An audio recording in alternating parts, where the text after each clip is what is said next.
All right, you guys, one exercise I love that's gonna get you great results, lower body, upper body, and cardio. One exercise is you grab a dumbbell. So here, we're gonna use a 40-pound dumbbell. This seems to be what's right for me. We'll call this one a clean and press. I like this because you only gotta do 4 reps. So you're gonna squat it a little bit, but also you're gonna lean it a little bit.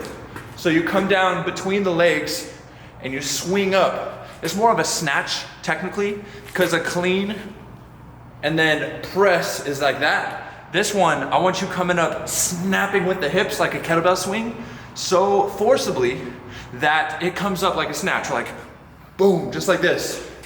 And then on the way down is key. So when you're coming down, 4 reps, it takes you right back into your next rep. So 1, 2, 3. And when you get tired, you're like, ugh. You get more of a press. You get more of a press going. But what's great with this exercise is that you're squatting. So you're using your legs, you're squatting. You're also using your hips, your lower back, your butt, and your hamstrings like a kettlebell swing, because it's both motions. So you're coming down, squatting, but also you're snapping straight up.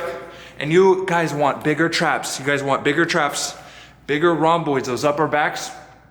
This is how you do it. Because the whole time when you're pulling it up, that's a lot of stretch, weighted stretch on that muscle, and you're shrugging it up. You'll know this, the first set you do, you'll feel it. And it's also gonna be great for the shoulders, especially once you get tired. But we use these heart rate sensors on, right? These heart rate sensors, and it shows us, how many calories we're burning, what type of fat we're burning. I do this one 4 reps per arm. It's got my heart rate all the way up, easy as that. Then you can transition into a different exercise, but this one, the reason it works so well is because when you squat, when you're squatting something, you're just squatting dead weight. But if you're doing this right, with the proper weight, you're decelerating a weight that is falling, heavier weight, 40 pounds, it's falling at a certain rate. You're decelerating it with your legs. So you're not actually squatting 40 pounds. The force that's applied to your legs is a lot more. So deceleration is something that the eccentric part of the exercise will build more muscle. That's neither here nor there, that's a different video. So we're gonna come down, let's go side. Boom, up there, bring it up, and then you switch hands. I like to have my other hand on my leg or on my, I don't know, it's just a habit. Bring it up, straight down. So that dumbbell travels straight up. It doesn't swing out like this. It doesn't swing out. When you pull it up, you're coming straight up. And the momentum you generate from the kettlebell swing / explosive squat should be enough to get it up. Now, increasing the weight changes the story, but it's that deceleration of a weight coming down at a faster rate than regular controlled reps. This will generate, it will require a stronger flex of your quads. You gotta look this up. The eccentric portion of an exercise is what builds muscle. It's a different type of force on the leg, elastic, plyometric. These are the things I'm talking about. And with this exercise, boom, you're explosive. It's like a jump. But now you've got to wait, and because it's in one hand, I mean, you can do 2 hands, but it's in one hand. One of your sides of your hips is pushing your forearm, like a kettlebell swing, where it would push both, right? It would push both forearms. That's how it works. Your hips, they push your forearms.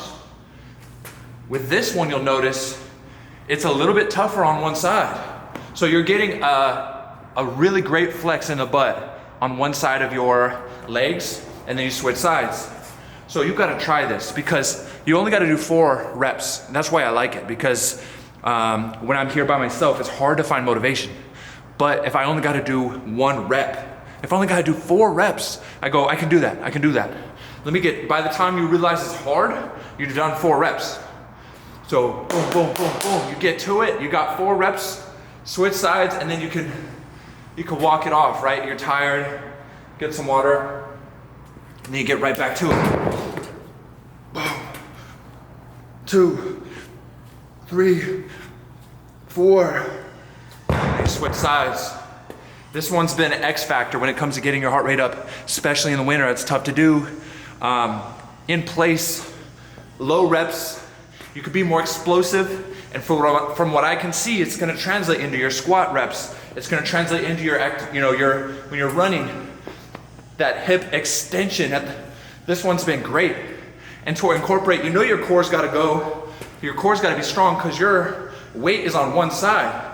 So the core, and as you're stretched, right, your abs, you're not crunched, you're flexed.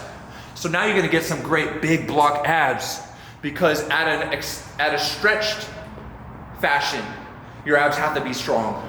See, everyone's abs have to be strong when you're flexing, the maximum crunch.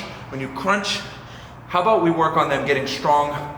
This is where the CrossFitters and big bodybuilders, they have strong abs, is because they're strong when stretched. So if you're front squatting, stretch them out and then make them squeeze to protect your spine. So when they're up here, they still have to stay, they're stretched, but they have to stay tight to protect your spine. That's what they do. So we're getting the swing. That's huge. Kettlebell swings, super popular in Europe. Huge, very effective exercise that hasn't really and won't really catch on to the extent it did in Europe, here in America, but I've been doing them more and more. Just getting your heart rate up is great, but the hip swings, a lot of us prefer barbell hip thrusts. Those are a little bit less athletic in terms of movement speed. But now we've got, man, I wish you got to try this. You got to feel how good it feels on your traps. You go, ooh, I'm sore in the best way possible. My traps, you feel in the traps we trust. You feel it, you feel it. Try this out, you guys. I'm gonna upload this video, but I've got more tips coming your way. The thing is, I'm on my own journey, just like we all are, and I've been rededicated. I've probably never been more dedicated than I've ever been. Finally getting my diet tuned in. My exercise productivity is up, and it's probably the highest it's ever been. But I need to share this with you. I need to document this because in 2 years, I'll be better. In 2 days, I'll be better. But I want to track this day, and you guys got to track this as well. Track who you were and who you are in this moment of time, because not everyone's going to be here to watch me. Not everyone's going to be here to appreciate my journey. But I'm going to show you this video when I'm throwing 100-pound dumbbells over my head. See, appreciate the journey, document the journey, but let's get going. Let's go forward. Let's move forward. That's what this is all about. That's what I'm here to try to help you guys in a way that's helping me move forward. I want to help you move forward, and let's do it together because we're just going to fucking push.